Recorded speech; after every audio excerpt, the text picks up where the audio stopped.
Alors, dans une vidéo précédente, on a vu comment travailler un peu sur les angles, mais on n'a pas vu comment les mesurer. Alors, je vais vous le faire dans cette vidéo-là.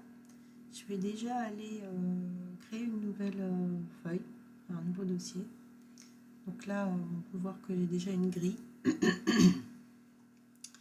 Donc, comme je l'ai expliqué dans les vidéos précédentes, ma grille, elle fait 1 cm sur 1 cm. J'ai choisi de ne pas avoir d'interligne plus petite, on peut en avoir, mais pour l'instant je sais qu'elle fait 1 cm carré. Donc je vais essayer de vous montrer comment on peut mesurer un angle dans PDF Exchange. C'est pas si compliqué que ça, il faut juste prendre la main. Donc on a deux options, soit on va imaginer qu'on a une forme préexistante, donc là je vais faire un polygone. Hop. Donc on va dire que ce joli polygone c'est un triangle. On me demande de venir mesurer ces angles. Donc je vais venir prendre l'outil périmètre. Et en fait, au moment où j'utilise l'outil périmètre, celui-ci va mesurer mes angles intérieurs. On ne va pas garder la mesure une fois que ce sera tracé, donc il faut vraiment se poser les yeux au bon moment.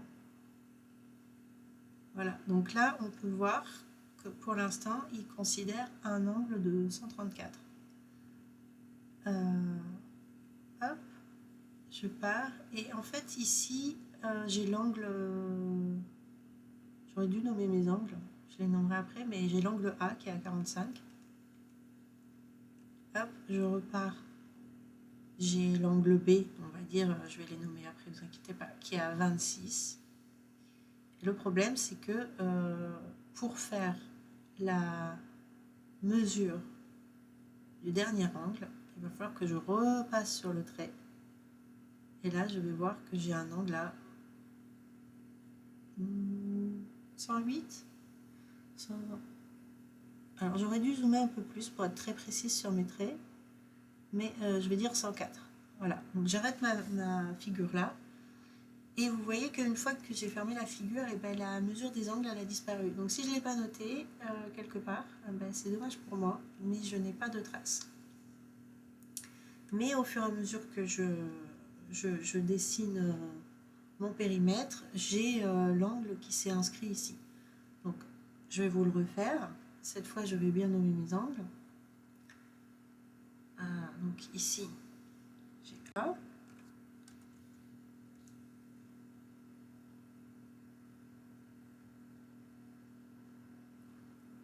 Ici, j'ai B.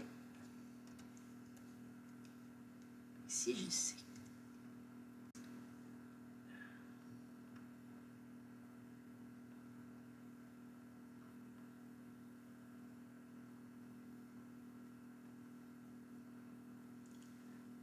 Hop.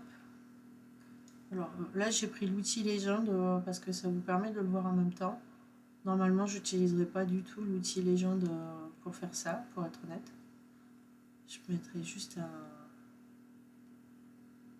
un texte. L'outil légende, je m'en sers plus pour les frises historiques. Je vous ferai une vidéo à l'occasion.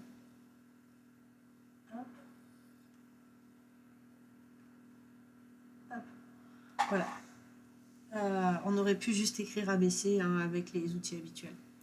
Donc là, on a nommé nos angles et on va les recalculer. Et cette fois, on va les faire avec l'outil distance. Donc ici, tout à l'heure, on a fait l'outil périmètre et on a vu que, bon, je vous le refais vite fait, quand on trace avec l'outil périmètre. Hop. Donc là, je suis à plat, pour l'instant, je n'ai pas d'angle, donc je suis bien à 0.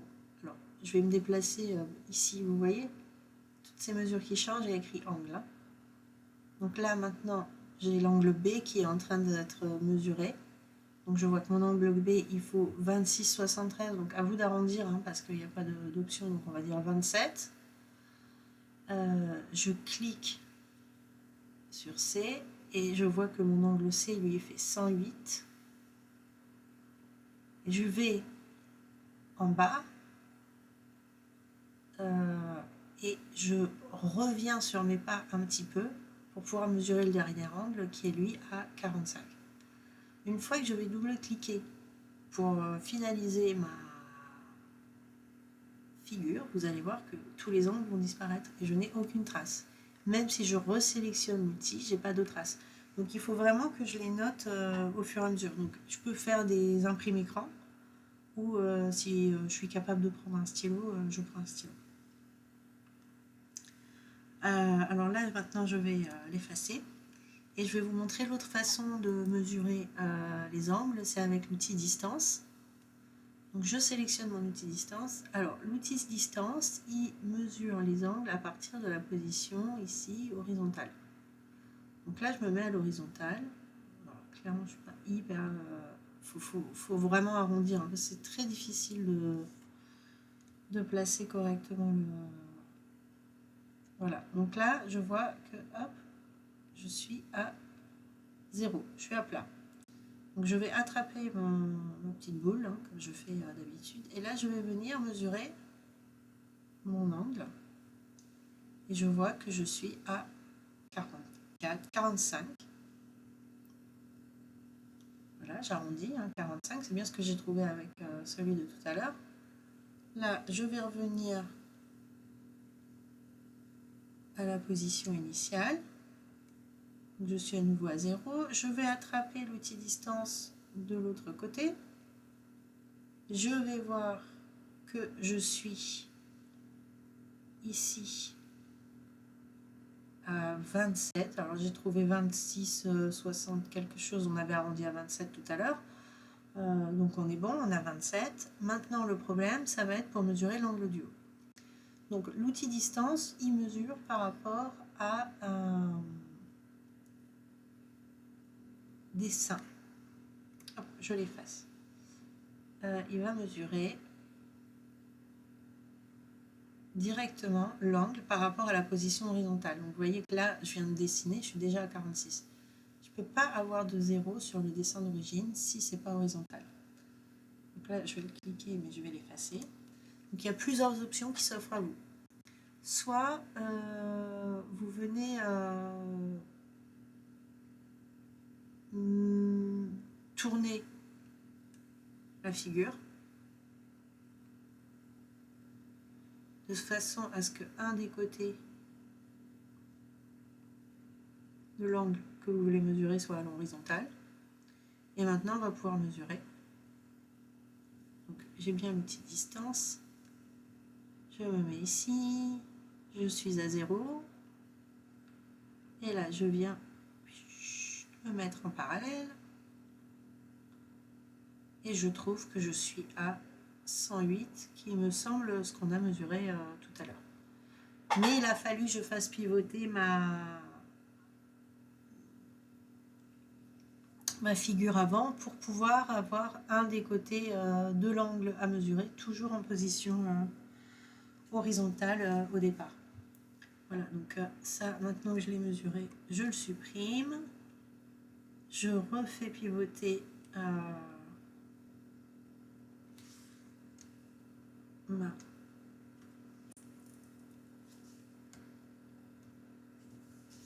figure et je la remets en place. Donc j'ai pu mesurer. Une autre solution qui est super simple aussi, c'est de venir prendre le rapporteur, de se placer sur l'angle et de venir regarder les graduations. Voilà, donc là, je me mets de l'autre côté. Alors ici, je peux retourner les graduations. Donc avec le rapporteur, je ne suis pas tout à fait... je vais me mettre bien en face. Alors nous, on avait trouvé 27 et là, je trouve 25, 26, 27 exactement. Ici,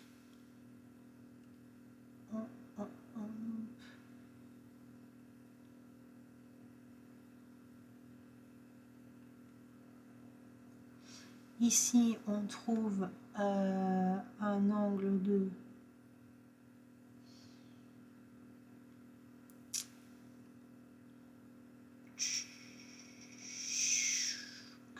108. Je me rappelle plus ce qu'on avait trouvé, mais il me semble que c'était pas loin de ça. Et ici, hop.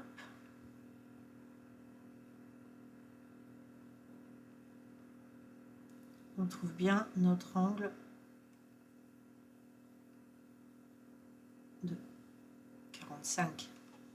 Alors, si les lignes sont un peu courtes et que vous avez du mal à lire les graduations, rien ne vous empêche de venir rallonger momentanément votre forme. Vous allez me dire, mais quelle horreur, comment je reviens en arrière? Mais non, c'est pas quelle horreur, il n'y a pas de... Alors on est vraiment pile à 45, du coup les mesures sont vraiment justes. Et non, il n'y a pas d'horreur parce qu'il suffit de faire le petit bouton retour et notre figure se remet exactement où elle devait être. Donc voilà, vous avez 3 solutions pour mesurer les angles. La première, c'est l'outil périmètre en faisant attention de bien marquer au fur et à mesure la taille de vos angles parce que ça disparaît. La deuxième option, c'est de faire l'outil distance, mais savoir qu'il va falloir faire pivoter votre figure sur le dernier sommet parce qu'il faut partir d'une position horizontale. La troisième option, c'est d'utiliser le rapporteur. Et sinon, il y a une quatrième option, c'est de faire un mélange finalement des deux outils, c'est-à-dire de faire l'outil distance pour les angles qui partent d'une droite horizontale. Donc ici, on peut le faire super rapidement avec l'outil distance. 45, attention, hein, ici on est à 44,82, il faut vraiment venir arrondir parce que c'est très délicat comme outil. Là, on refait l'autre côté.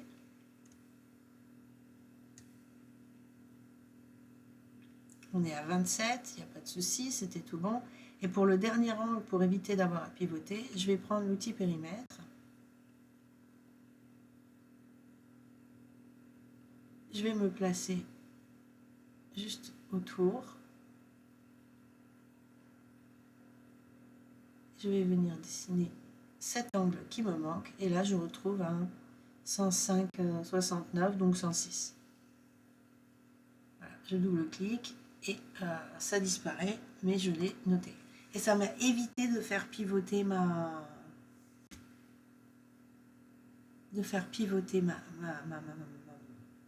figure. Et on peut finalement faire l'outil périmètre pour chaque angle, juste en dessinant autour des droites bien parallèles.